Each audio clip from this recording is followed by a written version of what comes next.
attention. Cut the lights. This is it. The night of nights. No more rehearsing and nursing a part.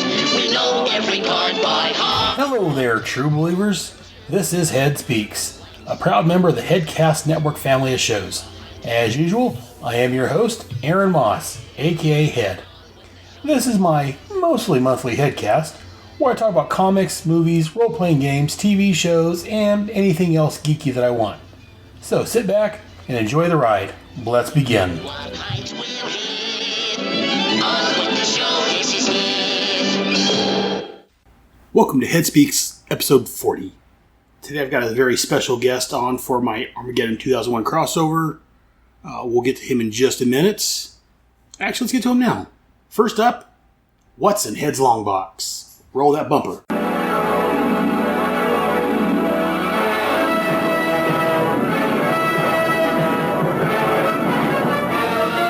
Faster than a speeding bullet.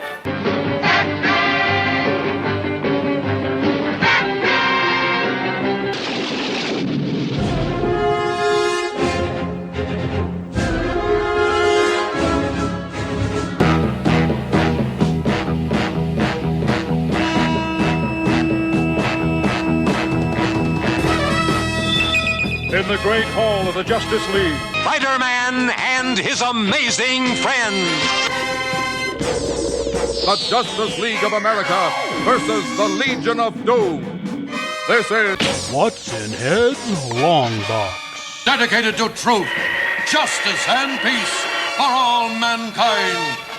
The world's greatest super friends. And welcome back to this episode of What's in Head's Long Box.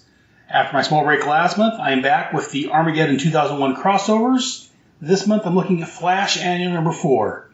And, well, I scoured the internet for someone to help me with this, and I found, if you're a listener of the Who's podcast and the Fire and Water Network in general, you may have heard of this gentleman, the smooth sounds of Xum Yukinori. Hey, Xum. Hello, how are you? All right, how are you doing today? Doing all right, thank you. Well, I'm glad you could join me today and talking about the Flash. Oh, yes, what would be more appropriate than Xum to talk about Flash? Very much so. I didn't even put that together, but very nice. So before we get started on this actual issue, let's go ahead and find out a little bit about you. How did you get a love for comics, and how did you start reading comics, if you don't mind sharing? Sure. Well, not to plug my own show right out of the gate, but my very first episode of the Done in One Wonders Podcast Wonder Show, which is on the Fire and Water Podcast Network, I actually go into this story in full detail, so I'll probably just kind of give you the highlights. There you go. It was basically Super Friends. Super Friends, and I'm referring to the 1973 season of Super Friends, which has introduced me to the comic book heroes of DC. In fact, that's where I first saw The Flash. He was in that one episode where he ran around the planet Earth, wrapping it in the longest line of copper wire ever made to make the Earth act like a magnet to prevent it from getting closer to the sun. And you just had to be there. Yeah. But I also saw him rebuild the Taj Mahal after it was crumbled by a thermo-geophysical shock quake. So I thought the Flash and his super speed was pretty cool. But because of the Super Friends, I recognized the Justice League of America name.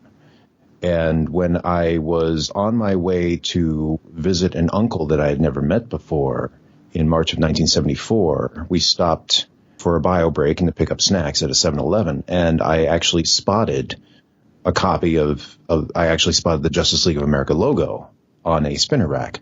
So I picked up the comic. It was Justice League of America issue 111. It was one of those 100 pages books for 50 cents. And I saw the Flash there. I saw Superman. I saw Aquaman. I saw Batman. I saw a few other characters I didn't know before. I thought I saw Plastic Man on there, but it was actually Elongated Man. I had a lot to learn. So I picked up that book, and I actually ended up reading it.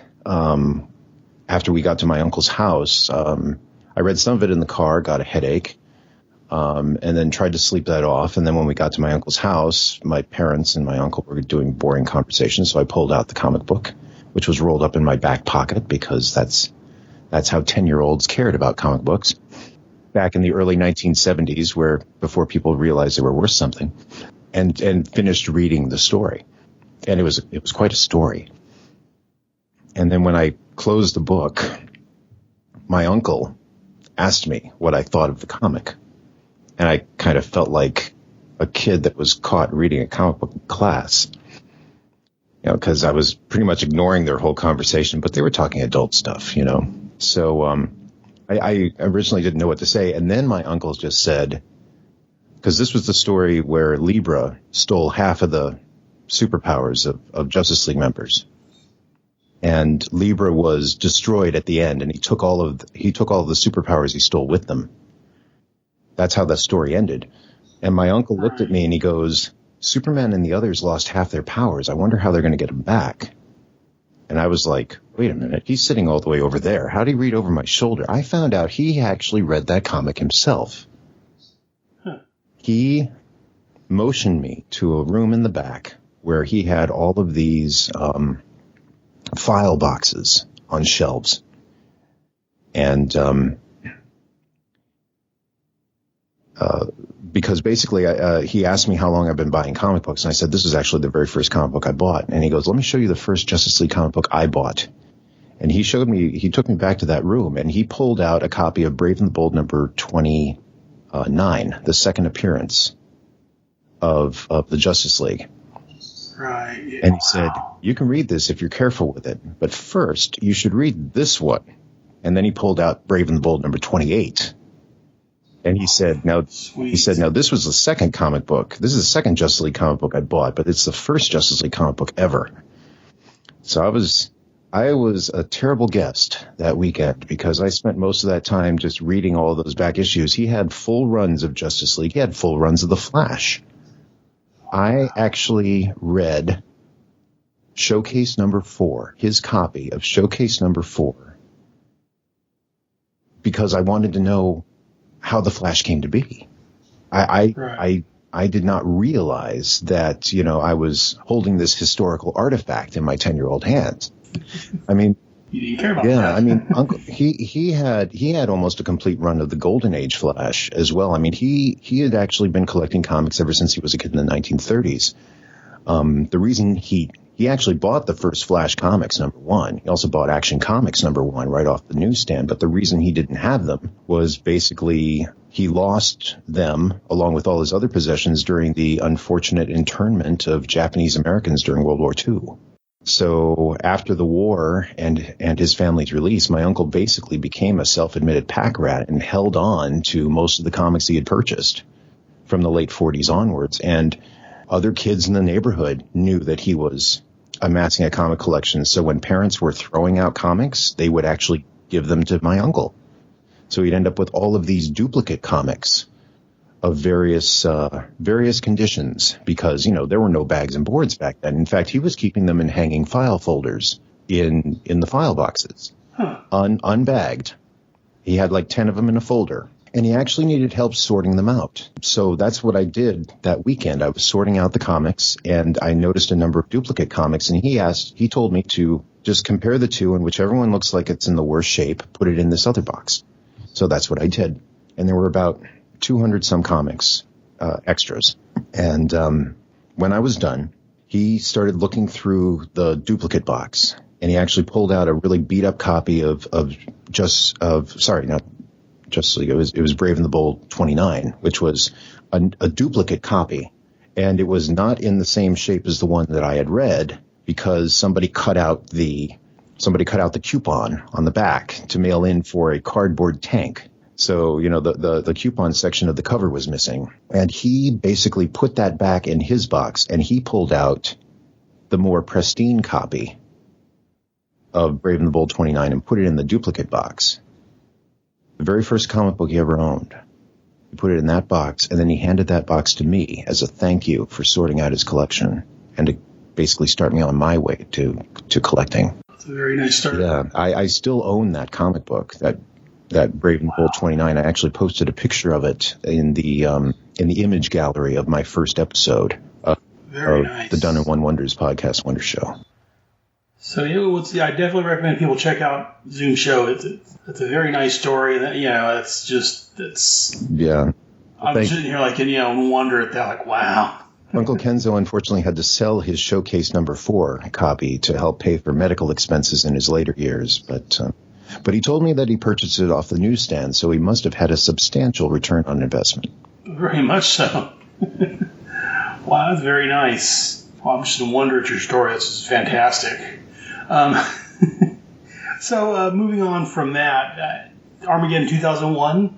Since you're on the show, I'm assuming you've read this story before. I have. Did you read this off the newsstand originally, or no? I I did not read this right when it came out for a number of reasons. Big reason number one is that in 1989, I was living in Hong Kong, and I was actually shot in the back by a convenience store robber because I was trying to help somebody up, and I thought he left, and he didn't. I was hospitalized for a while. I was recovering from the trauma of that and the stress of trying to cover the medical bills, especially since I was no longer as productive at work. And I was actually working as a background illustrator for Hong Kong manhwa comics. So I was actually doing my dream job of drawing comic books.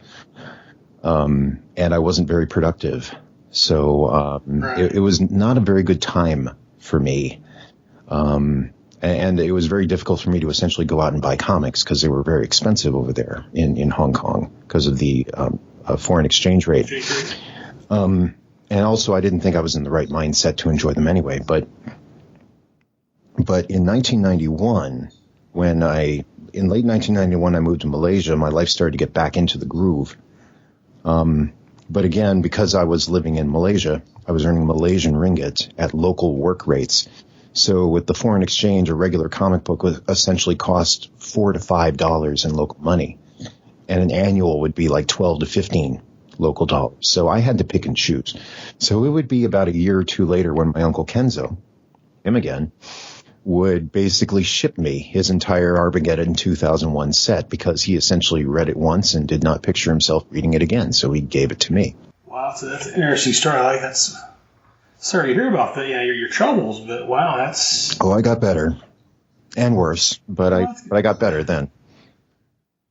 Well, at least that's a good thing. I mean, let's go and move on to this issue. So we're looking at Flash Annual Number 4. This was covered in 1991. The on-sale date was July the 2nd of 1991. And if you bought this off the newsstand here in America, that was $2. The title of this story was called Family Business. The writer was Mark Waid. The penciler was Craig Brassfield. Inker Andrew Pepway. The letterer was Timothy Harkins. And the colorist was Tom McGraw. Like Quick Draw McGraw. That's what I'm thinking. Editor was Brian Michael Augustin. The cover was penciled by Mark Parabeck and inked by Rick Burchett. The synopsis for the story: as usual, we start our story with Wave Rider doing a recap of his mission to find the hero which one day would become Monarch. He begins his next investigation at Flash Appreciation Day. Wave Rider catches Flash just as he's meeting a woman named Bonnie Blackmon. We flash 10 years to the future in Flagstaff, Arizona, where we find Mike and Diane Edwards and their 9-year-old son, David. Mike, we learn, was previously known by a different name. Well, actually 2 different names, Wally West and The Flash. Wally's thinking about the other heroes and their children and how he knows that his David's going to make it. As him and his wife are talking about someone maybe spying on the family, his son David uses super speed to save a neighborhood girl from being hit by a truck. We find out that while David inherited Wally's speed, he did not get his aura to protect him from friction. Wally rushes David to the hospital, leaving Diane at home reminiscing about the past. We find out that Diane was once known as Bonnie Blackmon. Yes, the one from earlier in the story, in case you hadn't guessed. We find out that Bonnie was working for a company called Diogenes Industry. She found some papers she shouldn't have. While trying to decide what to do, she ran into Wally. See the first part of the story. After some investigation, she discovered that Diogenes is the biggest crime syndicate mob boss in the Midwest. It appears that he too has a superpower. He can touch someone and absorb their memories, fears, and secrets. They managed to put Diogenes and his son away for life, and also fell in love. Before going away, Diogenes touched them and find out everything about them. So Wally and Bonnie joined Witness Protection and became Mike and Diane, and soon had a young son named David. Back in the present, Wally calls Bonnie and let her know that they are at the hospital. Outside the house, Leonard Snart is listening in. He then reports to Diogenes about where Wally and Bonnie are living. In return, Diogenes will help him get out of the country and away from his sister, Lisa Snart, a.k.a. the Golden Glider. While Wally and Bonnie are in the hospital visiting their son, Wally gets a call that he goes to take. While he's talking to Diogenes, their son is taken from the hospital. And the Flash returns and runs a maze of villains, each of which zaps him with a gun. Weather Wizard, Slow and Steady, and Mr. Sprint, Rainbow Rider, Golden Glider, and Chillblaine, up to the last, Paradox. As he goes to the gun, he realizes the guns are slowing him down, zapping him with his speed. As Paradox finally slows Wally down slow enough, he debates on how to kill him. He said he could slow down the left side of Flash's body and speed up the right. It worked to kill his son. This last taunt, and hearing that his son is dead, gives Wally the last minute oomph to jump up and take Paradox out. After beating on the villain for a bit, Paradox gives up David's location. Right before Flash busts out on Diogenes, with his captives Linda and Jerry, we find out that Diogenes was stealing Flash's speed, so he transferred it to his son Matthew, who is dying. Diogenes throws the switch, empowering his son, who starts moving so fast that he dies. Wally explains that Matthew doesn't have the right genetic makeup to handle the power. Jerry explains that the machine reabsorbed the speed, and Wally can get his power back. The story ends with Wally visiting his son in the hospital. As Wally leaves, David opens his hand to show the flash ring in there. We next see Wally on the phone talking to his wife as a nurse drops a tray of food. Wally reaches out to stop it, but it's too slow. We end up watching David running, holding the flash ring in front of him, as the new hero is born. Back in present time, Bonnie is interrupted from talking to Flash by her boss, Matthew. This issue ends with Wally contemplating that it must have been a lover's quarrel, and it was actually something he'll hear from her again. To be continued. So, Zoom, let's go and take a look at the actual issue. Yeah. Let's start with the cover. Okay. What do you think about this cover? What are your thoughts on this? Well, I always liked Mike Parabik's art, especially inked by Rich Burchett. This is actually a pretty good montage layout, and it does tease what's going on in the story. But overall, I did not find the cover to be as compelling as some of the other annual covers. I suppose it kind of reminded me of let me use an analogy that may or may not work. You know how those TV guide adverts for a TV movie of the week, they take a full page ad and they try to make it kind of look like a cinematic movie poster, but because they're using the TV images, it comes off a little lackluster by comparison. That's kind of how I feel about this cover. I mean, I would have read this story regardless because it was a Flash story. And to be honest, I actually had a greater appreciation of the cover after I had read the story. Because at first glance, the couple with the injured son at the lower left of the layout, I had no idea who they were. Because I didn't know, they didn't look like anybody. I didn't know it was Mike and Diane or, Wally and Bonnie. Right. I didn't know. I actually did not recognize Weather Wizard at first either. I thought he was a kid's sidekick to the Rainbow Raider because he had a boyish face and he was using the same weapon as the Raider was. But I will say that the images of Paradox and Diogenes were top-notch when I saw them from the start. Now, this is what's going to bring up the score of the cover in my mind. But even though I didn't know who they were, I could tell that Paradox was going to be trouble just by looking at that. And the Diogenes image conveyed that he was the big bad in this story, even though he was in partial shadow. I expected him to be an older Flash foe like the Thinker and not really a brand new character. But after reading the story and seeing him have his hand out and what his powers are by touch, that made it even more menacing. So, the cover works and yet it doesn't work. And I don't know whether to blame the artist or just the story, because they're in the witness protection program. They can't look like Wally and Bonnie, My thoughts on the cover real quick. And I guess I should describe the cover. We get the front and center, we have Flash. Looks like he's in pain. Behind him we have Wave Rider standing, grabbing his shoulders. His hands are crackling with energy. Deep tissue massage. Yeah, that's possibly what it is. It's really good because it's hurting so bad. And then, as Zoom said, they're like rays are shooting off from behind Wave Rider. In each panel, there's a separate scene. Starting at the lower left-hand side, we get, as we find out, Wally and Bonnie in their new identities, standing over their son David. Above them is Paradox. Across from him, we have our master villain. And then below them, we have the Wave Rider. Wave Rider? Try that again. We have Rainbow Raider and Weather Wizard shooting some guns. And then bottom corner, the 21st century. Do you know where your superheroes are?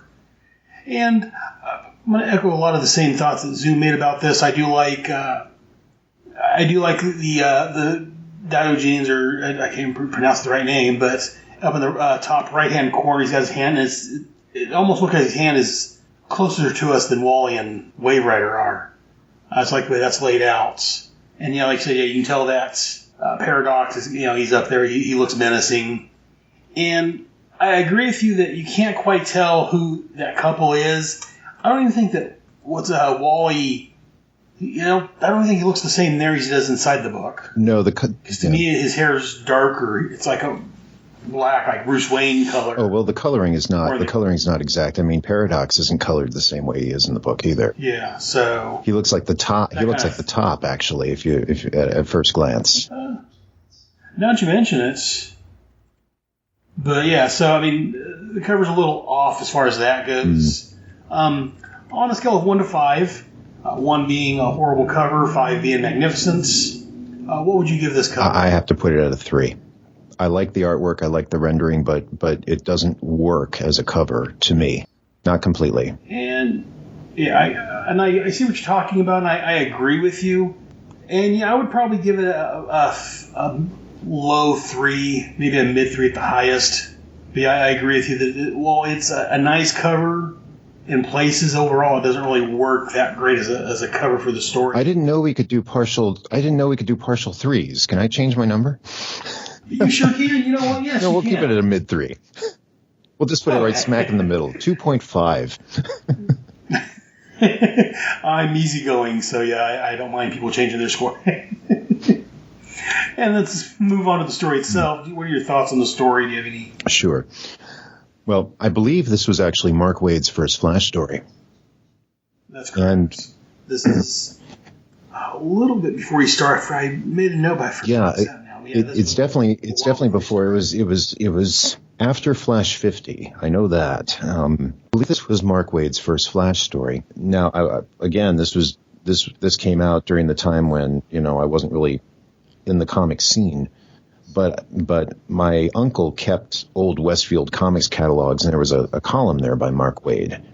And I believe there was already some news in there by the time this Armageddon issue came out that Mark Waid was going to be taking over as the regular writer of the Flash series. So, to be honest, I didn't think this was a good precursor of what was to come, and I'm glad that I was proven wrong by Mark Waid's brilliant run later. But this was not a good intro to me for what to expect from Mark Waid. Because to be honest, when I first read it, I didn't find this story overall to be particularly memorable, mainly because it didn't really touch on the whole could the Flash possibly be Monarch concept at all, which was what was done in the other annuals, where it was like, here's Superman. We're going to see Superman's future. Could he possibly be Monarch because of this? We don't know. No, he's not. Type of thing. We didn't see any of that in the Flash. We didn't see any of Wave Rider's commentary at all during this story. It was essentially a DC Comics equivalent of a what-if story. As in, what if the Flash was threatened by a syndicate boss and had to go in the witness protection program? That idea just rolls off the what-if cover layout, doesn't it? Maybe they should have called it a little ditty about Mike and Diane. There's a song in there somewhere.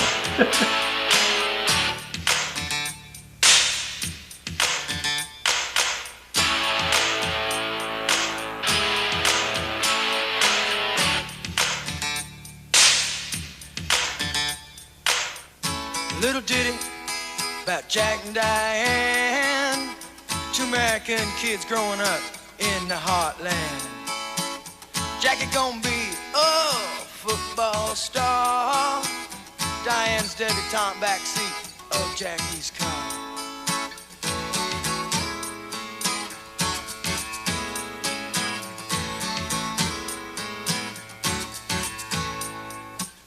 Sucking on chili dog, outside taste freeze.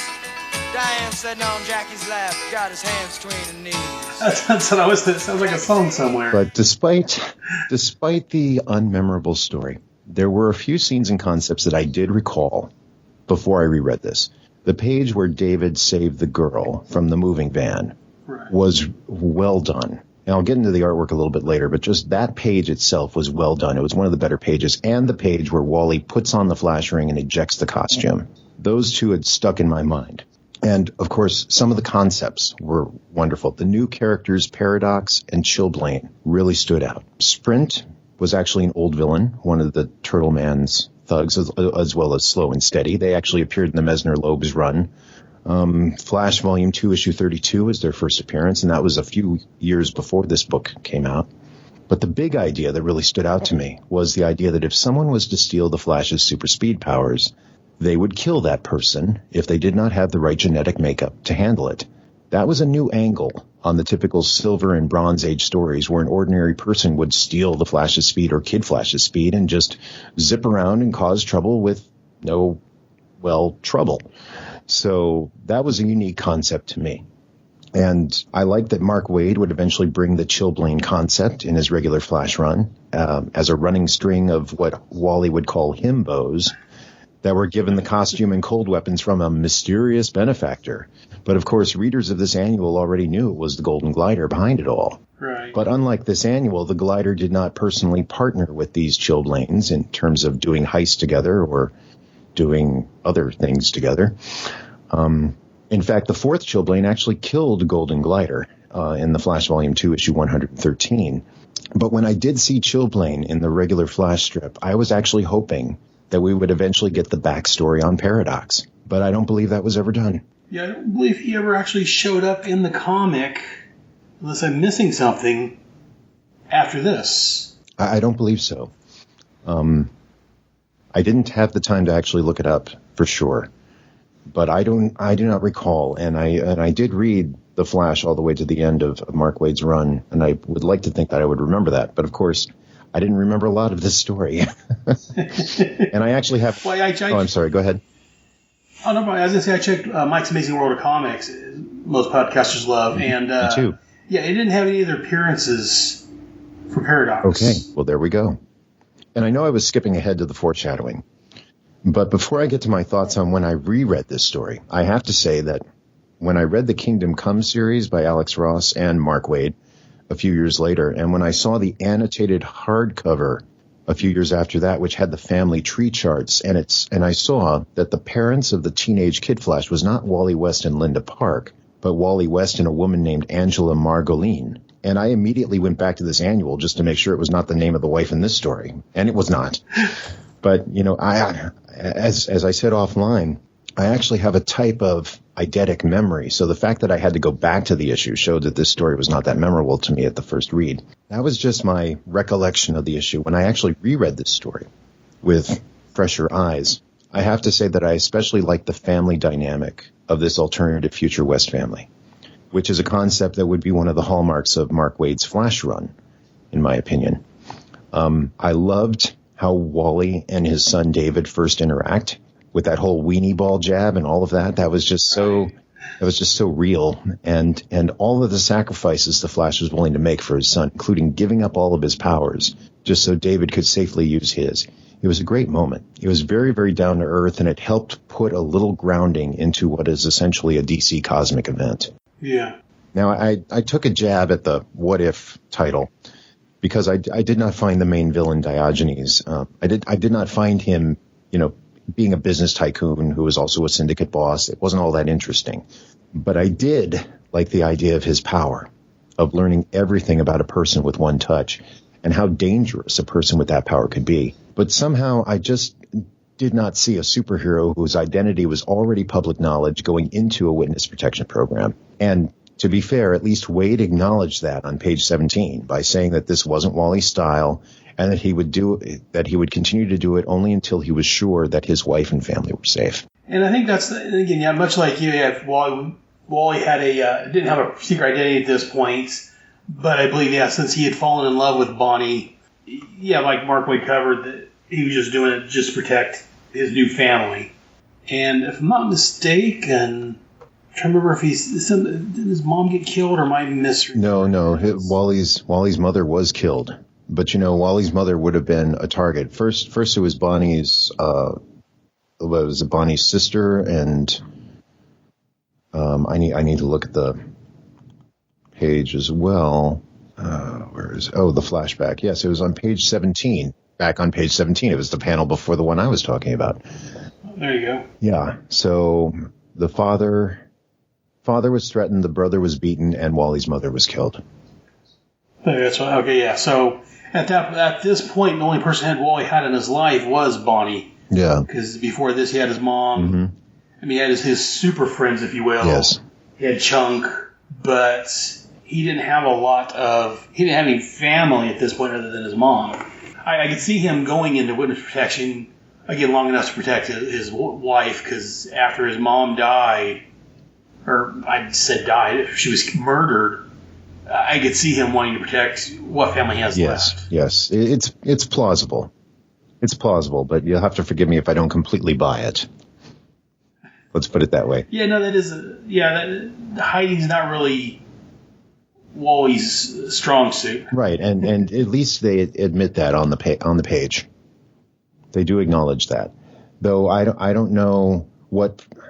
I just don't know why Wally's mother wouldn't have been killed long before now, since, his identity was public knowledge for years. But then he wasn't a target of a business tycoon that was also a syndicate mob boss. Yeah, so usually he deals with supervillains who go after the main character. Yeah, they develop multi-million-dollar technology to steal a few $1,000s from a bank.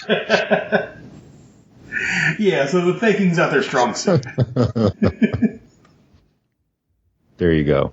That's what we have to hand wave and look away from. Sure. I had a few other thoughts too, but why don't you share some of yours? I feel like I'm hogging the conversation. Well, like I said, I enjoy listening to you talk, so I don't mind at all sitting here and just listening to you. But no, I agree with you. I enjoy, even with the annual itself, and I'm going to talk about this in the last episode, some of the annuals don't quite fit in with the theme of the story once you get past the framing device.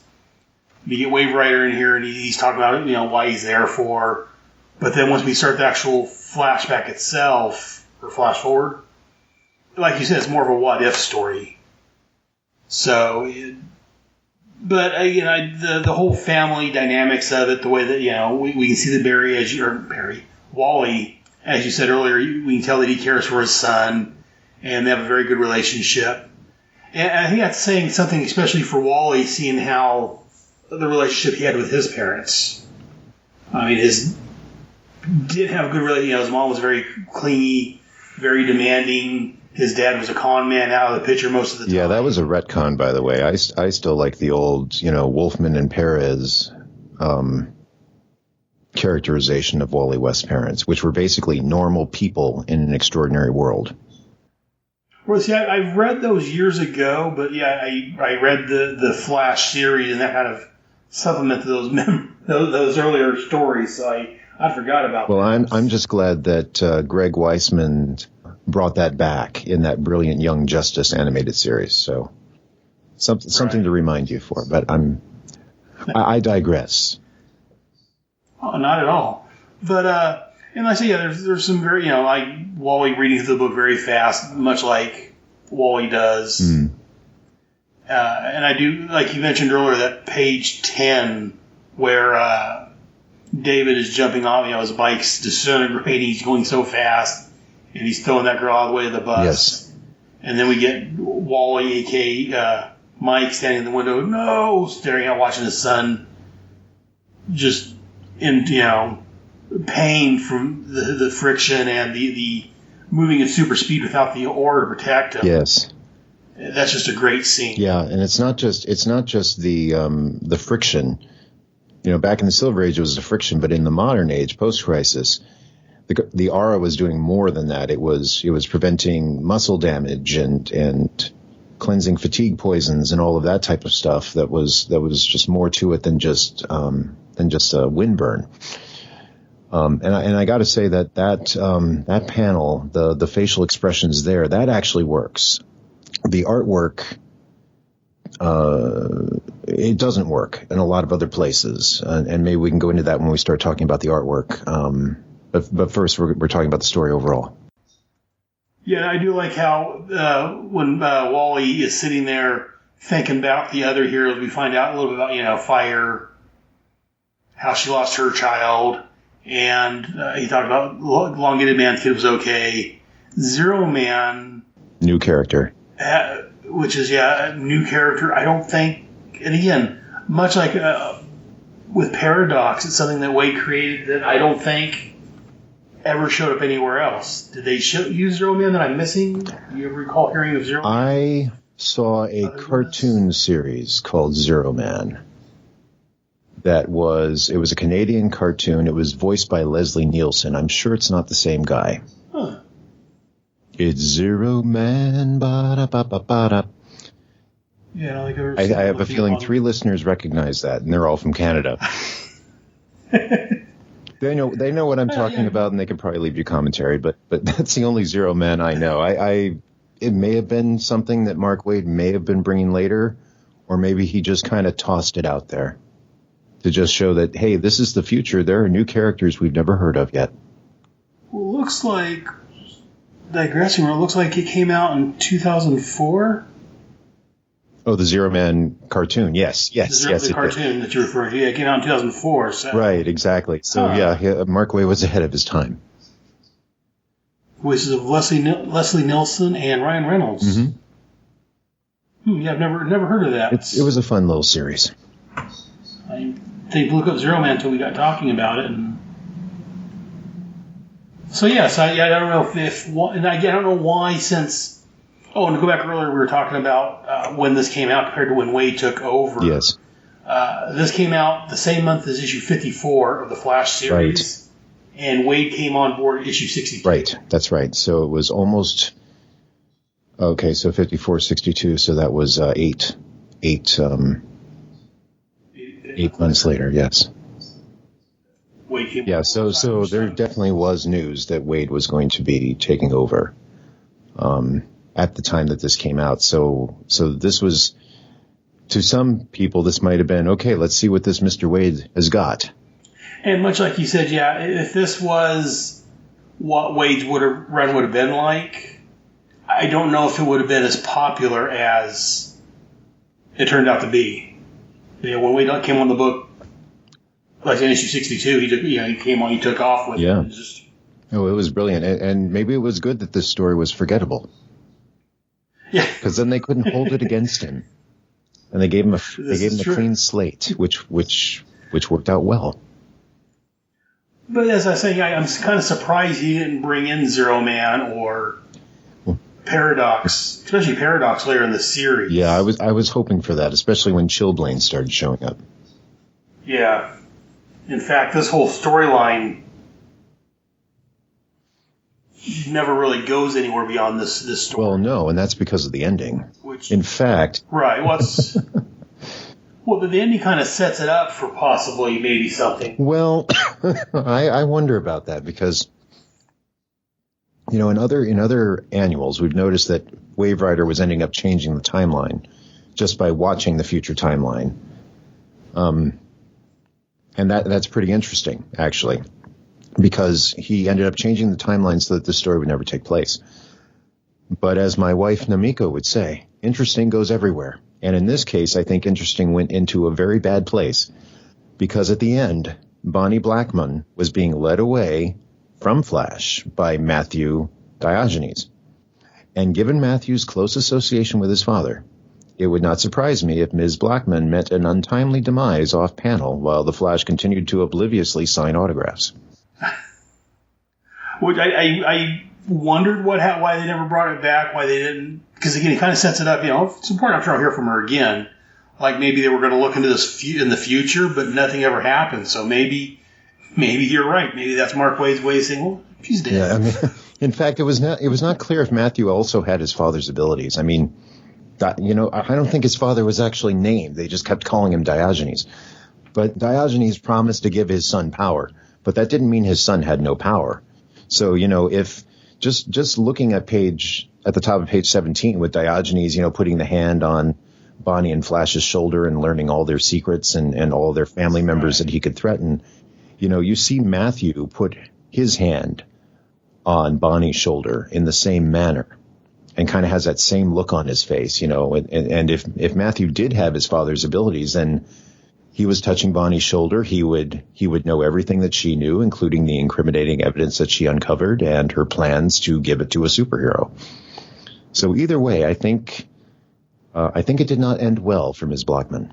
Yeah, see, from the fact that his dad was trying to give him powers, I just assumed he didn't have powers. And that's a safe assumption. And when he met her at the end, I assumed, and again, you know about assuming, but I just assumed that he had already, because he's been looking for her. That's why. So I'm sorry. So that's why I'm wondering if he already knew.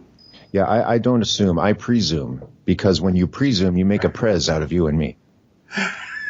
Very nice. I stole that from Gallivant.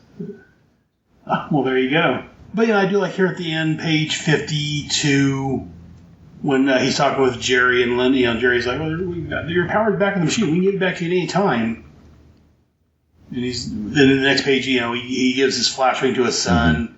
And I like here at the end of page 54 when the nurse, whoever this is, about to drop the tray of food. Yep. And Wally reaches out for it to try to stop it. Shades of showcase number 4. Yes, that's exactly what I thought. I mean, that one there, yeah, Barry reached out and stopped the tray here. Wally reaches out, and, well, he doesn't have the speed to catch it. I think that was intentional. That's definitely something Mark Waid would do. Yes, that's a very much of a Waidism. And not only is it, like I say, it's a flashback to the first Flash story, but it also, or at least this Flash, the reappearance of the modern Flash back in the Silver Age. But it also, it lets us know that, Wally no longer has the speed. And then just that last scene there on page 55 of David running down the street, the Flash being held out in front of him. That's just a very nice scene. I like that way that looks. So, what are your thoughts on the art on this? We kind of talked about that a little bit here and there, but... the artwork by Craig Brassfield and Andrew Papoy was serviceable at best. I mean, it was good at telling the story. Some of the scenes brought that sense of excitement to my eyes, mainly the ones that I remembered earlier, the title panel of David saving Jane Newman, the girl, from being hit by the moving van. And, of course, the Flash costume ring page, even though at this time in the regular comics, Flash had lost all of his costume ring materials and had that shiny suit that was similar to the television show suit, but details. But anyway, the other bits of action was, again, it was serviceable, but it was not that dynamic. As an example, the scene at the end of page 49, when the powerless Wally West kicks open the door of Diogenes' laboratory hideout and says he is there for his son, that was supposed to be a big dramatic moment in the story. But the artwork and the storytelling does not really pull it off that well to me. The big issue in that instance, and throughout the issue actually, is that the anatomy was really wonky. And sometimes the faces looked a little too cartoony, that the dramatic facial expressions sometimes do not fully convey the emotions that they're actually trying to show. One of the exceptions was, the son in pain after saving Jane Newman from the moving van. That was actually very well done. But I'll give the art team credit for that. I will also give them credit for at least making all of the characters appear to be 10 years older, which I did not seem to see in the other annuals. The characters did not seem to age at all in the other annuals.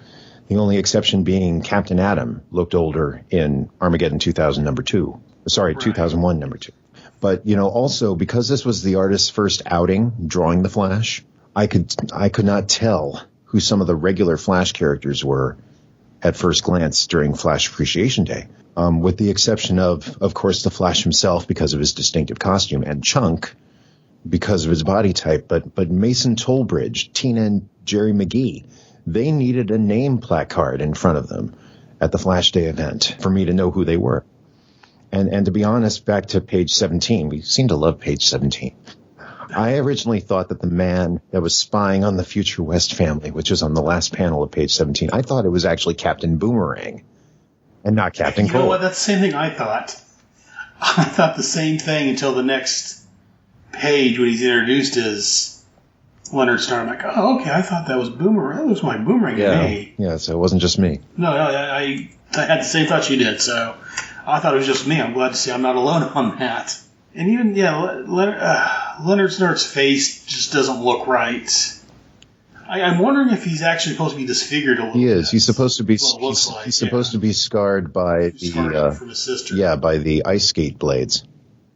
Right. Just like how Golden Glider attacked the Flash, cut his shoulder with the blades. So I presume that's what happened. Sometimes the artwork pulls it off. Sometimes it doesn't. Well, I think part of the problem with us not recognizing who he was on that page 17 is that there it looks like he's got more of a receding hairline like Boomerang had.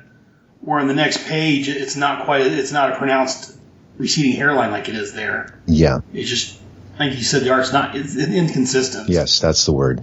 Like I say, there's some panels that looks fantastic, and other panels like, what the heck is this? Yeah, and you know, I don't know if this was a tryout issue. I don't recall seeing anything else by Craig Brasfield. It gave me the feel of some of those bonus books, which again were tryout artists, and that was back when, this was back in the 90s where a lot of comic companies were looking for style more than substance. And again, I don't mean any disrespect to Craig Brasfield. Again, the artwork was serviceable. It does tell the story very well. It's just, you know, the wonky anatomy and again, the inconsistent artwork just kind of takes me out of the storytelling experience. Well, and speaking of going back to Mike's Amazing World of Comics, according to Mike's site, this was his second DC project. The first one was in September of 1990. He did a Legion of Superheroes number 11. The bonus book? He was a listener. No, I'm kidding. I don't think there was a bonus book for the Legion. It's a possibility. But that's only two pieces of DC work he did. Before that, he did some work for Comico. Okay. Justice Machine, Elementals, which I never read about. I have read the Justice Machine, but and yes, this artwork does seem very reminiscent of those indie comics, and back then that Alpha Flight. Back then in the 80s, that kind of, you know, for the independent comics, that type of artwork style was, for lack of a better word, forgivable. Right. It looks like his first work was on with First Comics for Badger. Okay. He did issues 15 through 18 of Badger. He did an issue of Nexus. Then, like I say, he went to Marvel and did Alpha Flight, Comico. Did these two for DC, and then he went back to Marvel. He did some Alpha Flight, Illuminator number 1. I'd like to think that his style had probably improved when he worked at Marvel. Yeah, he did New Warriors, a couple issues of New Warriors. He did the Justice 4-Balance 4-issue miniseries, focusing on the Justice from New Warriors. And if I'm not mistaken, I enjoyed the artwork in that, so I'm assuming his artwork improved. Oh, yeah. When I look at Alan Davis's early artwork from the British black and white comics, you can see a little hint of Alan Davis there, but you can also kind of see that it's not as refined. And maybe this is just unrefined Craig Brasfield right here. And just caught him. I'm not an art guy. I don't know much about art. I just know what I like. But I wonder if how much of this is the penciler, how much is the inker. Right. Because, again, looking at Mike's side, this is the inker, Andrew Pepler. Yes. This is his first job. The first thing he did was this thing. Yeah. I would like to think that if this was his first inking job, he probably wouldn't have done much with the layouts. Right. But then, again, the rendering. It's hard to tell. I mean, without looking at the original pencils, you really don't know. And it's not really who to blame. You just don't know who. We're being very terrible here. I'm sorry. It's just well, that's you don't know what the cause is for our older comic geeks. For our little 30-year-old comic. We do not know the cause behind our quibbles. Another really nice page is page 28. I think you mentioned this earlier, where he's popping the ring out. Yeah. And even the words, what goes around comes around, like a circle, like a ring. That sounds very Mark Waid, and that page stuck to me for the words as well. Yeah, very much so. But yeah, I was flipping through here and I came across that page 20. I'm like, wow, that is a nice page also. So that's what you talked about earlier. So yeah, but other than that, yeah, the artwork was, as you said, serviceable. Some pages better than others, some not as good. Do you have any other thoughts on this issue? No, we talked about the ending, which I thought was going to be my last word on there. So no, I think we've covered pretty much everything I have to say about it. don't have much more. Like I said, it was a good issue, but yeah, as you said earlier on, it didn't really fit too well with the, because nothing really mentioned about Monarch. We don't get Wave Rider popping in at all, like some of the other stories. Well, it doesn't seem like he may be Wave Rider or Monarch, but let me keep watching and see. So it just kind of, I don't know, it was a decent story, but much like you said, kind of forgettable.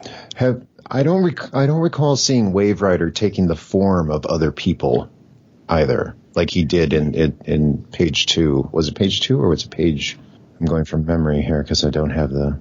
Yeah, it was page 4. Page 4. Yeah, and actually, in the Justice League annual, Justice League of America, he took on the form of Captain Atom. What was it? Was it the Armageddon 2001? Mm-hmm. Or the Batman? In the Batman story, he took on the appearance of a crook. Right. Or just some common guy. So yeah, that was part of his power is shape-shifting or illusion. I'm not sure if he's actually changing shape or if it's just an illusion. Right, and I was wondering, did he really need that? I mean, I got the impression that nobody could really see him anyway. But that said... And see, again, I think that's kind of inconsistent on, whether he needs to, or I don't know if maybe it's like... And maybe it's kind of like, who was it from Legion of Superheroes? Can only use one power. Oh, yeah, you're talking about Ultra Boy. We are, Ultra Boy. By the way, all you listeners out there in podcast listening land, we are really nitpicking here, so please forgive us. Oh, I love this series overall, so that's why I'm covering That's fine. And yes, and I also like the series. My uncle didn't, but I like it. And, we poke fun at things we love, so. Well, I see, we're, 40, 50-year-old geeks sitting around at night talking about, a 30-year-old comic. Not much else to do but pick it apart. Yeah, I'm 55. And pick out some I'm 55, by the way, so yes. So there you go. Yeah, so I'm 40. I know you're just, from what you're talking about earlier about, running across the Justice League comic, in the early 70s, and you're 10 years old. I knew you're approximately about your mid-50s. Definitely up there, yes. I'm right behind you, so I'm 48, so. You'll never catch up to me. Hopefully not.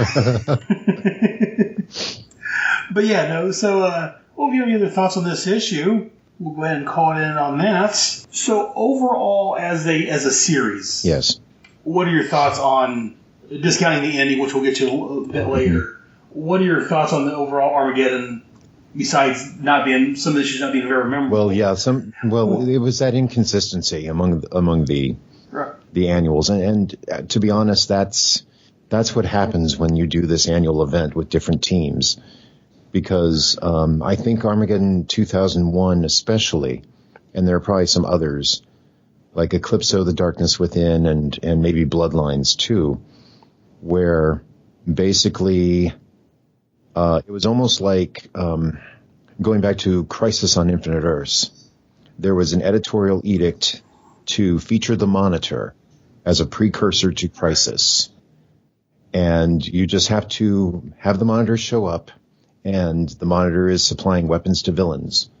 But the way that was handled by the different creative teams was different. So sometimes you get some inconsistent Monitor appearances. And I have a feeling that they handled it the same way with these annuals, where it was, okay, this is you could read Armageddon 2001, issues 1 and issues 2, without reading any of the annuals in between. And you pretty much get the whole story already. Again, the annuals kind of serve as this what if type of scenario. And I have a feeling that was the way they pitched it to the creative teams. It's like, this is a chance to do your own what if future story. And the brilliant thing about, Superman and Batman having multiple books is that, hey, we can do alternative futures. So, you don't have to stick with just Superman being the president. That type of thing. So I think there may have been a little bit too much creative freedom on there that made the series not work. But on the flip side of that creative freedom allowed those creative teams to really just go play. And there are some annuals where they get some way out ideas. And it's great in and of itself, but when you try and put it in Armageddon 2001, it doesn't quite fit. This story for The Flash, again, it wasn't that memorable, and a lot of it had to do with just really the opposition. in my opinion. Paradox was the most interesting villain there. I think if it was just Paradox as the main villain, and they did a little bit more on his backstory to make him more interesting, I probably would have remembered the issue more, because he was the thing I really remembered about this story. That and Chillblaine, just because of the idea. Right. But after rereading it with 55-year-old eyes instead of, 30-something-year-old eyes, I got a greater appreciation for it, especially now that I'm a family man, which I wasn't when I first read this story. Yeah, same here. When I first read this, I was 21, a year or two before I first got married, had kids. So, yeah, reading it now, I've got 4 kids. I've got a granddaughter. So, yeah, reading this now, yeah, it definitely takes on, especially I see with Wally and his whole son, and trying to find his son and save his son. It definitely has a different meaning reading it as a father and a grandfather than it did when I first read it. It's not no young punk. Right. That's right, because, when you're kids, it's more about the parents being threatened, because that's something kids could relate to. And that's probably why a lot of comic book characters have their parents killed these days. Well, unless you have any other thoughts on it, I guess we'll tie this up right here. Why don't you tell everybody else? I already mentioned at the beginning of the show, but let me go ahead and give you a chance to plug your show and anything else you have one more time. Well, I appreciate that. Thank you. Where can people find you? Well, the most active I've been on the interwebs was podcasting on the Fire and Water podcast network. I had just completed my first season of the Done in One Wonders podcast Wonder Show, which spotlights 5 of my favorite Done in One comic book stories from the Bronze Age and near Bronze Age. And I am also hard at work on season 2, which should debut in September. And there should be a teaser promo of the second season somewhere in this very episode. Also on the network, I had done a few FW Presents one-shot podcasts, which are also available on fireandwaterpodcast.com. One is on the amazing world of DC Comics fanzine, and the other one is my moderating a fan panel discussion of Batman the Animated Series. Also on the internet, I make somewhat regular artistic contributions to The Line It Is Drawn, which is a weekly sketch challenge feature on the comic book resources website at cbr.com. By the time this episode drops, I think the feature would have reached its 400th week. So for such a milestone, I would definitely have contributed something to that. So I can't wait to see what I did. Yeah, this should drop the second Tuesday of August. Oh yeah, we'll be well past the 400. So I should already know what I did, even though I don't, because we're at week 399 right now, where it's a Steve Ditko tribute, and I did a tribute of the Steve Ditko and Len Wein Starman from the Adventure Comics series in the early 1980s. Right. Finally, I have a blog site. I actually have a blog. That's how I started on the internet. It's called Omelette au fromage, which is basically cheesy thoughts from my brain. It can be found at zoom-yukinori.blogspot.com. I had not made any new posts there for quite a while, but I basically designed the blog to help people who do not know me to get to know me, and to help people who do know me to get to know me better. So all the posts there are still, they're still new to somebody who hasn't seen them. Very good. And like I said, I definitely recommend people checking out your shows. I know you've appeared on the Fire and Water, as we talked about earlier, on the Fire and Water podcast. Thank you. And on there's Who's Who episodes. They have your Zoom Who's. That's right, the Zoom's Who feature. That's right. I do. I love that. I have a story for that, but we're going to save it for behind the podcast.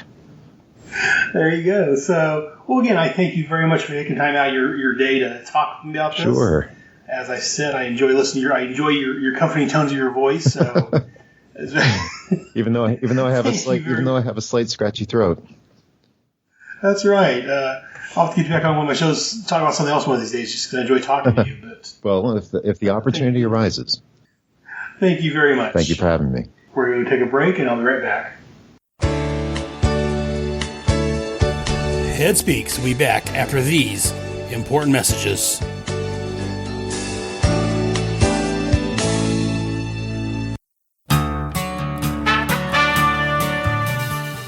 It began with the origin of his comic book fandom. This is the very first comic book I have ever read, and also ignited the spark of my comic book collecting over the course of a 1974 weekend. Professor Xum Yukinori led an ongoing expedition through his favorite single-issue comic book stories from the Bronze Age of DC Comics. Balance of Power, Have Horse, Will Fly, Solomon Grundy, Wins on a Monday, Superman's Unbeatable Rival, Green Lantern, Master Criminal of the 25th Century. With unique celebrity guest perspectives in an ambitious attempt to set this program apart from other comic book review podcasts. Call me Terror Man. Solomon Grundy am co-host this time. I am Lenos, the lexical archive of minutia, expositions, and origins. Goodbye, me am Bizarro. I am Libra. This is Aya from the Green Lantern. It is I, the Reverse Flash. Which had ended with the destruction of the universe. Or has it? Where in thunderation are we? I regret to say that you are my prisoner. Without our interspatial time conveyor, we are all essentially trapped here.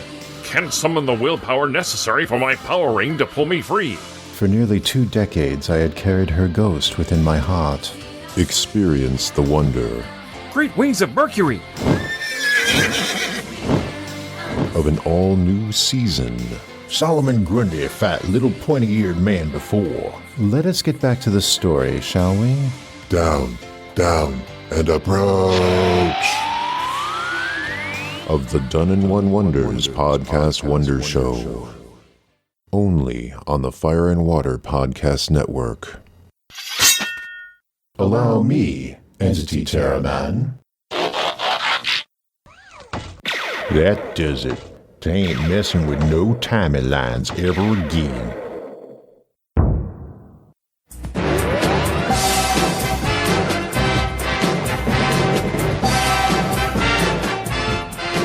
I'm really excited for 2016. In fact, I think we should record a promo about all the changes to the Fire and Water Podcast Network happening this year. What do you think, Rob? That's a great idea. We can mention the new folks joining the network and all the shows. I can talk about how we'll continue with our Aquaman and Firestorm show. And I want to be sure to plug my movie show, the Film and Water Podcast. What about you, Ryan? Oh, I think we should definitely record a promo. I'll mention how the Secret Origins podcast is joining the Fire and Water Network. And then I'll introduce my newly relaunched shows, Give Me Those Star Wars and Power of Fishnets, the Black Canary and Zatanna podcast. Sound good to you, Chris? Absolutely. I'll mention the show I record with my lovely wife, Cindy, Supermates, the husband and wife Geekcast. We should probably also mention the Power Records podcast Rob and I do, too. What about you, Siskoid? Well, sure. I can talk about my ensemble show, the Lonely Hearts Romance Comics Podcast, and my new upcoming shows about the DC Comics crossover event, Invasion, and yes, Oh Hot Moo. Shag, you think we should mention Hero Points, the most occasional DC Heroes role-playing podcast? Sure, why not?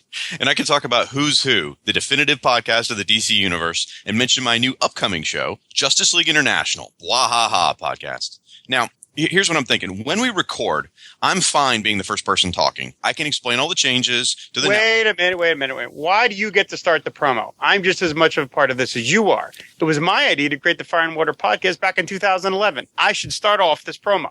I kind of think it should be one of the new voices who kick off the promo. It'll shock the listener into attention if it's not Rob or Shag. Cindy and I make up 2 people in the network. Plus, ladies first, so we should be the first people talking on the promo. Ben voyons donc. You have got French cannot be the language of the Fire and Water Network. Enough! Stop it. You're like boys with toys. Let's just make this simple. We can tell the folks at home the Fire and Water Podcast Network is growing in 2016.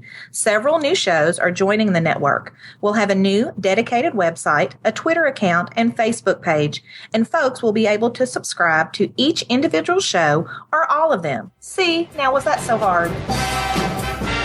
The Fire and Water Podcast Network. Available soon through iTunes, Stitcher Radio, and fireandwaterpodcast.com. Seriously, Shag, you had to get the last word, didn't you? And now back to Head Speaks.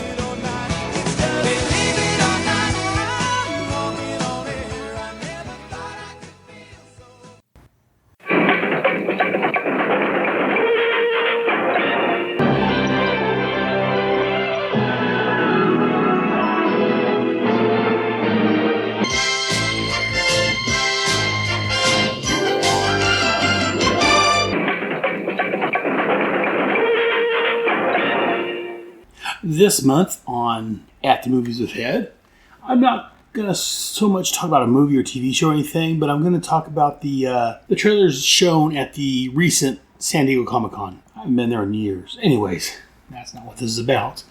At the San Diego Comic-Con, they show trailers for the new Titans TV show that's going to be on the DC streaming service, and for the upcoming Shazam show, or movie. I just wanted to briefly take a few minutes to talk about those and my initial thoughts. I've made my thoughts clear on Facebook, on my own post, and elsewhere.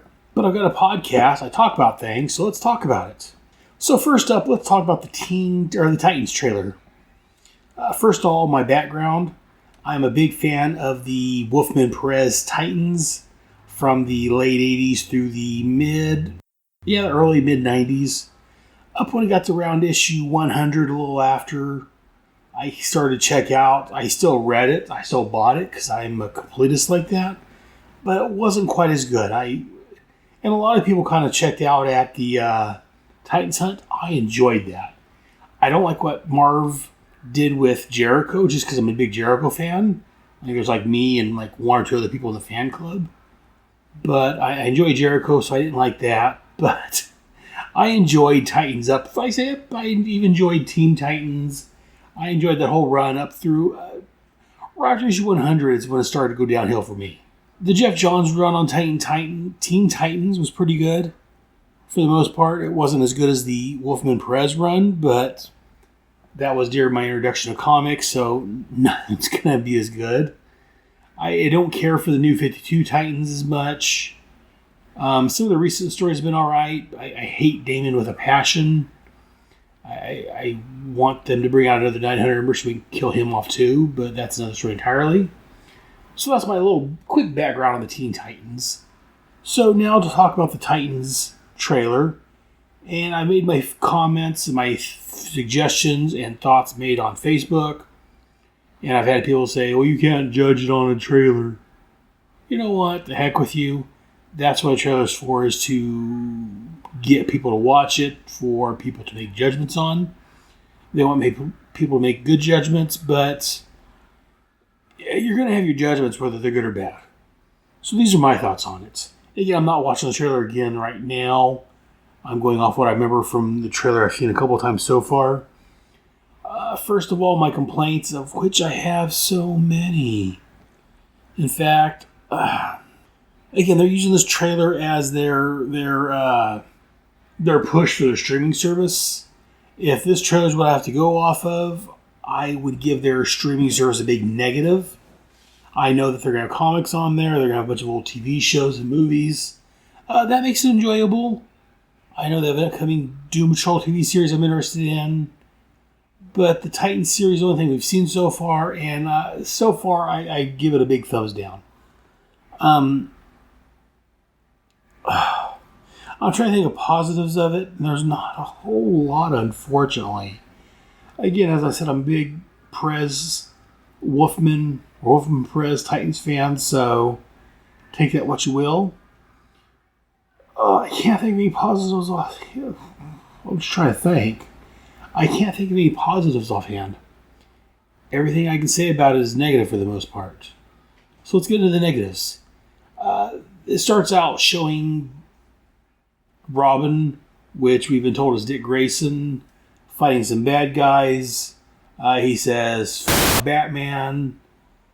I know that there was a period that he was pissed off at Batman, but that is just, I don't know. I like Titans to be more for an all ages, or at least, teens and older, maybe even, I don't know, all ages. It's Titans.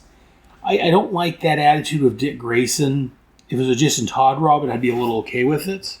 Another scene at this point we see is Robin fighting some bad guys. And the trailer, again, maybe it's just the way the trailer's cut, which, again, if DC is promoting that as their trailer, they should have some say in it. It looks like Robin takes the gun and starts shooting people.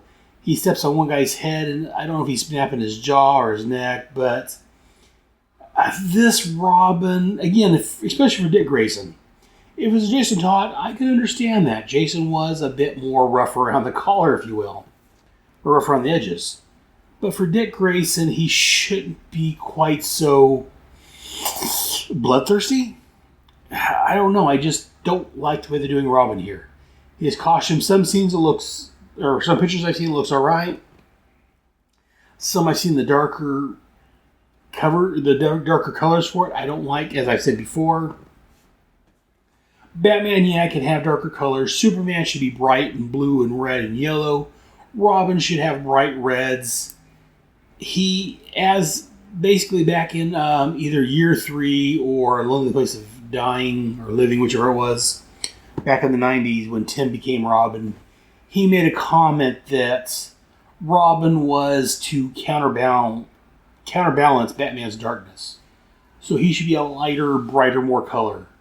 Yes, I know it's not realistic. I'm doing air quotes in case you can't see it. I don't like, again, air quotes, realistic in comic or comic movies, comic TV shows. I don't go to these for realism. I go to these to see brightly colored superheroes kicking the butts of bad guys.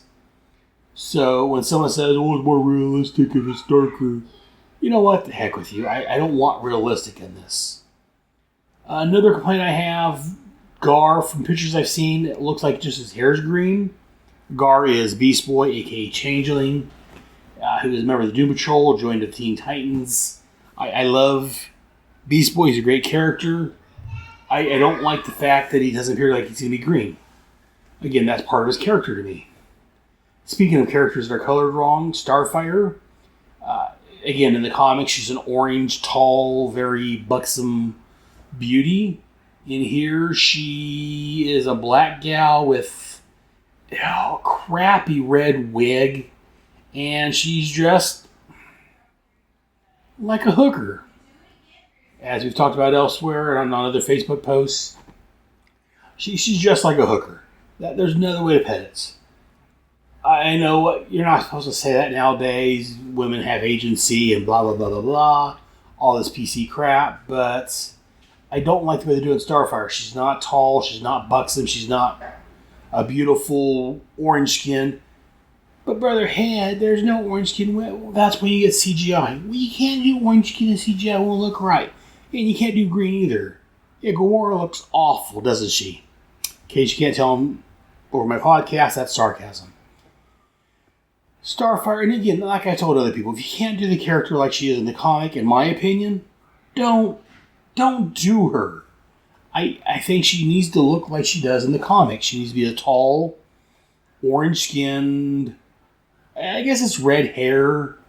She needs to be a beauty. She needs to be orange. She's an alien, for God's sake. I don't care the color of the actress. I think a lighter-skinned black would be better. The guy that's playing her looks a little too dark. I don't know how well they can do the orange with her. But, and maybe these trailers are off-putting it, but what they're giving us isn't Starfire. Moving on to another character I disliked, Dove. The few scenes we get of Dove, we've seen some shots with her, some early promos. Her costume looks fine. The only problem I have with it is her eyes are black. Again, Dove is supposed to be a lighter. She's supposed to be a Lord of an agent of either peace or the Order. Depends which area you're looking at. The Dawn Granger was an agent of peace, of Order. So, in the trailer, we see her slicing people with her wings. I don't care so much for that. Yes, she can kick butt when she needs to. She's not a lightweight. But she shouldn't be slicing people willy-nilly. Raven, she looked alright. I can give that, I don't know about props, but I can say she looked alright for what they did. I don't care for the younger, again in quotes, goth Raven, because she's not goth. She is the daughter of a demon. Her mom was kind of raped by a demon, and she was created that way. Titans Go kind of makes her seem more gothish, and I'm afraid they're going that route with her, which I don't care for. I will check out the Titans show at some point, just check it out, because again, as I said earlier, and I've said it before, I'll say it again, I'm a big fan of the Titans, especially the Teen Titans, or the Titans under Wolfman Perez. They did a fantastic job with them. So I have a love in my heart for these characters. In fact, I've talked to also about some other podcasts I'd like to do. I wouldn't mind doing a Titans. Well, I say, the issues 1 through the Teen Titans through maybe 100 or so of the Teen Titans. Because again, that was the area I love on them. But I don't know. Again, this trailer offhand doesn't fill me with confidence. It doesn't fill me with hope. It doesn't fill me with... I don't want to pay $7, $8 a month for the streaming service if this is going to be their main show, if you will. I'm hoping for the best. Hopefully the trailer was cut wrong and it's going to actually be better than it looks, but I am not filled with confidence at this point. What are you going to do? Let's move on from there to Shazam. Shazam, a.k.a. Captain Marvel. He was he was a Fawcett character. DC sued Fawcett years ago because he was too close to Superman, so they kind of stopped doing them. Then Marvel copyrighted the character Captain Marvel. So DC's and then DC actually bought the rights to the character later on, so they're kind of limited what they can do with the name Captain Marvel. In the comics, the character's name is Captain Marvel. The wizard that gives him powers is Shazam. He's a young boy. He says, Shazam, the name of the wizard. He turns into Captain Marvel, and he's still the same boy, but he's got an adult personality and mindset originally. In the newer incarnations, it's Billy the Kid in an adult body, and it looks like that's what they're going for the movie. When he says, from what we've seen, it looks like he is a kid's mind in an adult's body. I prefer the older Captain Marvel, but we'll do with what we have. They've changed the wizard from a white guy to a black guy because of political correctness, and we have to have black people in it. I've made myself clear, and I'm going to be talking about this at some point on Head Speaks with a buddy of mine, Jonathan, about changing races of characters. I've made it clear on Facebook. I think I made it clear on here. I don't care when you change the race of a character. It doesn't sit right with me. Unless they do something extraordinary with it or there's something special with it, I don't like when they change the race of a character. I gave it a pass to Lana Lang. She was more Kristen Kirk, looks more like Asian a little bit more. She's not a redhead. I would have preferred Lana to be redhead, but Kristen Kirk is hot. I'm a sexist pig. I was somewhat fine with that. But I didn't care for D.B. Sweeney, who I love as an actor, but I didn't care him playing Terry Fitzgerald in the Spawn movie. I didn't care for, I forget the guy's name, the guy that played Pete Ross in Smallville was a black kid. He's supposed to have been white. James, adult grown man, Olsen in Supergirl, I don't like that. They changed him black. In fact, that's for another podcast. I'm not going to get into that. I think I've already talked about that a bit in the past. But so I don't care for the fact that they changed the wizard to a black guy. Doesn't sit well with me. But the rest of the trailer for Shazam looked pretty good. Again, they are going with the young kid in an adult's body, so he's got the kid mindset. I don't care for that so much. But that's the new 52 version. That's what they've been doing for a while, so I can go with that, I guess. I do want to see Shazam. It looks interesting. I do wish the lightning bolt was a little longer. Again, that's more of a nitpick. But overall, I enjoyed the Shazam trailer much more than Titans. So I am looking forward to Shazam. I do have some nitpicks, some qualms with it. The lightning bolt needs to be longer. I'd rather it be an adult mindset instead of the kid mindset like they're doing. But the costume, for the most part, looks pretty good. I am not too turned off or too scared away by what I've seen so far. So I'm willing to check that out. But Titans, as I said earlier, it's just horrible in my opinion. But we'll see what happens. But anyways, again, this is just a quick little... We just got some trailers for them, so I just wanted to... And again, these have been out for a month or so. But I wanted to put my opinions out there because, again, that's what a podcast is for me to give you my opinions, my thoughts. If you don't like it, there's other podcasts out there.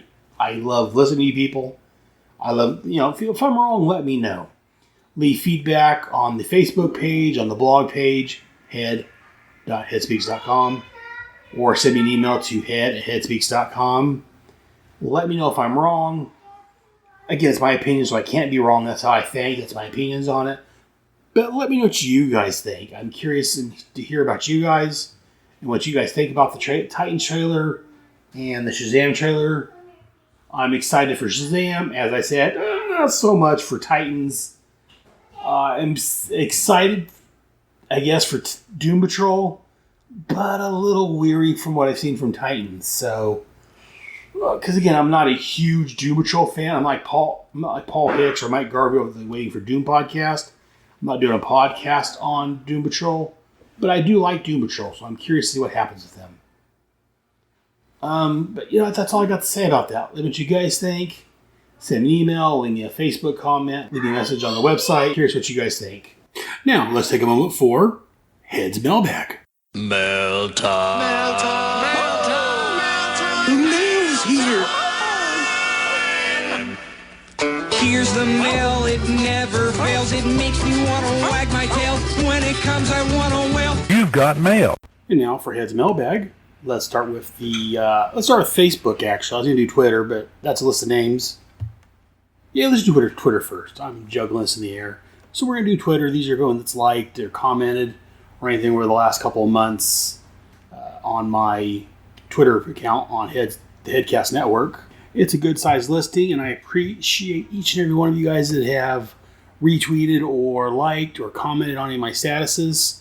I appreciate you guys, so let's go through the list.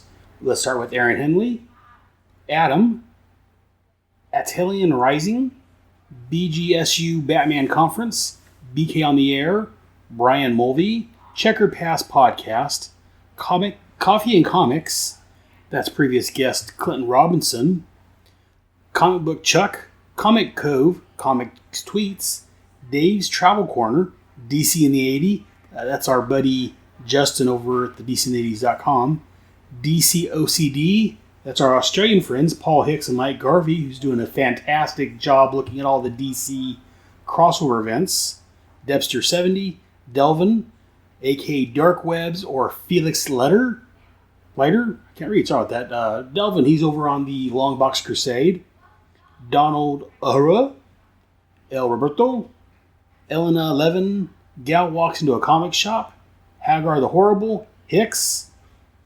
It's, again, Paul Hicks from over at the Waiting for Doom and the DCOCD podcasts. ITG Blogcast, Jay Bond, Jared Albrecht, the art cell artist. He's a buddy of ours from over at the G.I. Joe, Aurora American Headcast, and also part of the Long Box Crusade. Jason Muner, Jeff Lemire, and I believe that's the DC writer that that recently worked on, I believe it was Animal Man and a lot of other books. Great writer. Jeffrey Brown, Jeremy Daw, Jody L. Sellers, Justice's First Dawn, Keith Dooley, Kevin Reitzel, again, our buddy from the G.I. Joe Real American Headcast, and also he's a big G.I. Joe fan, a big cosplayer, and he's over on the Fandom Podcast Network. Kirk Spencer, Connell, Christantos. I keep hanging in there. It's Christatos. Again, that's our buddy Pat Sampson from, again, he shows up on my G.I. Joe Real American Headcast, and he is on the part of the creator of the Long Box Crusade. Speaking of which, the Long Box Crusade, Lauren Skinnis Art, Meredith Comics. That's our buddy Jonathan Schaefer-Haynes, which I'll be mentioning in just a minute here. Him and his wife have a podcast. It's a great podcast. It's a new one. Check him out.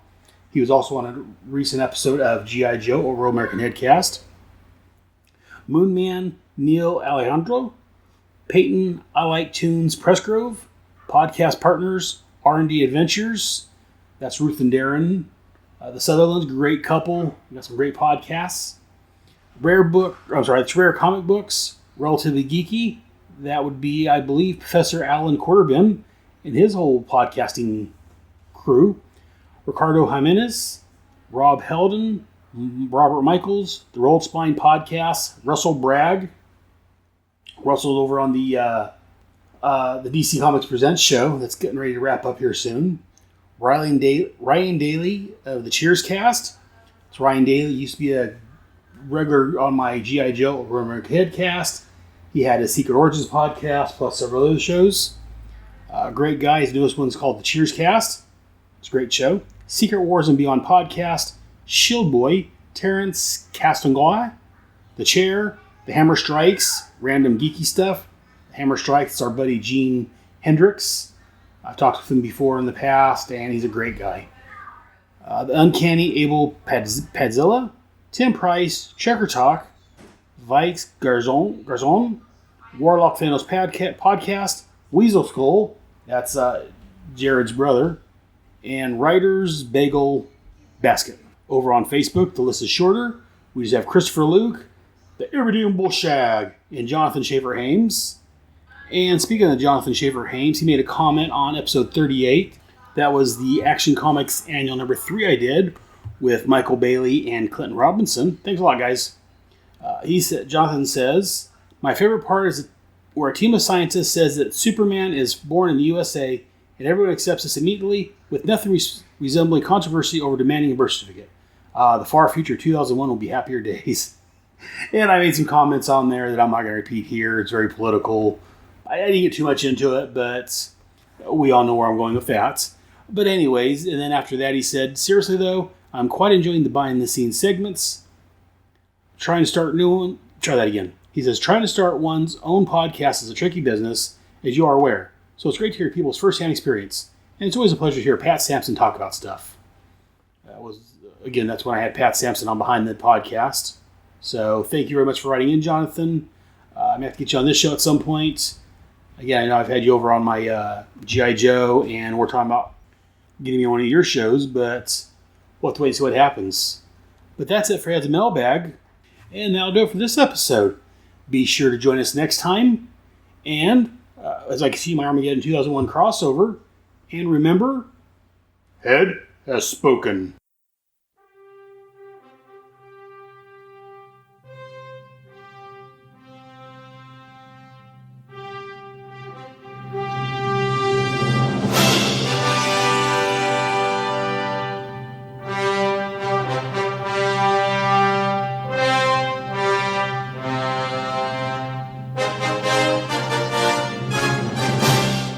Thank you for listening to another fantastic episode of Head Speaks. Hope you enjoyed it. If so, let me know. Drop me an email to head@headspeaks.com or visit our home at head.headspeaks.com. You can also visit and talk with me on Facebook and Google+, both under Head Speaks. You can also send an MP3 file with your thoughts and I can play that on the air. And you can also get more of me on my other podcasts. Be sure to listen to Task Force X, where monthly I look at John Ossinger's Suicide Squad and Paul Kuppenberg's Checkmate comics from the 80s and early 90s. Also, over on G.I. Joe, A Real American Headcast, my podcasting friends Ryan Daly and Kyle Benning, along with myself, are looking at all of the G.I. Joe, A Real American Hero comics, and related titles from Marvel and IDW. All of my headcasts are available on iTunes and Stitcher, along with the respective blogs and my main page at headspeaks.com. All comments, thoughts, and opinions expressed on Head Speaks are owned wholly by the speaker of said comments and do not express the opinions of Head Speaks, unless, of course, I'm the one making the comments. Head Speaks, Task Force X, and G.I. Joe, A Real American Headcast, are all part of the Headcast family. So join us next month, another wonderful episode of Head Speaks. Until then, I'll see you in the funny pages. Good night.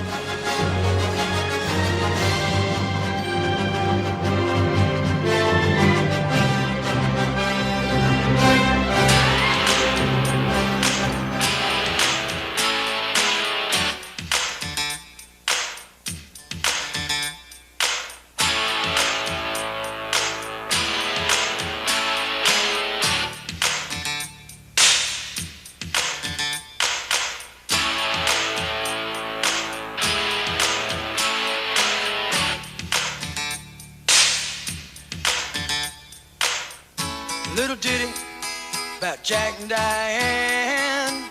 Two American kids growing up in the heartland. Jackie gonna be a football star. Diane's debutante backseat of Jackie's car.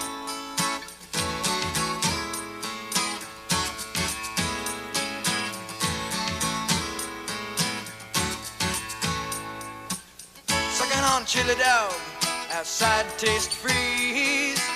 Diane sitting on Jackie's lap, got his hands between her knees. Jackie say, hey Diane, let's run off behind the shady trees. Dribble off those Bobby Brooks, let me do what I please. Say, oh yeah, life goes on long after the thrill of living is gone. Say, oh yeah, life goes on long after the thrill of living is gone. To walk on.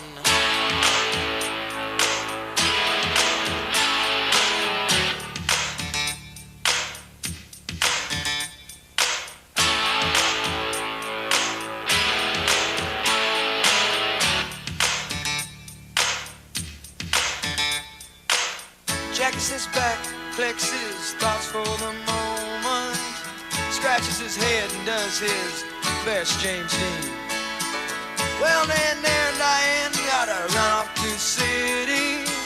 Diane says, baby, you ain't missing nothing. But Jackie say, oh yeah, life goes on long after the thrill of living is gone. Oh yeah, let's say life goes on long after the thrill of living is gone.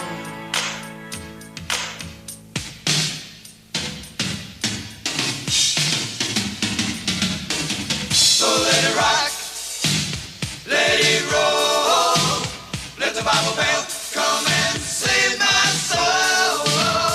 Hold on to 16 as long as you can. Change is coming around real soon, make us women and men.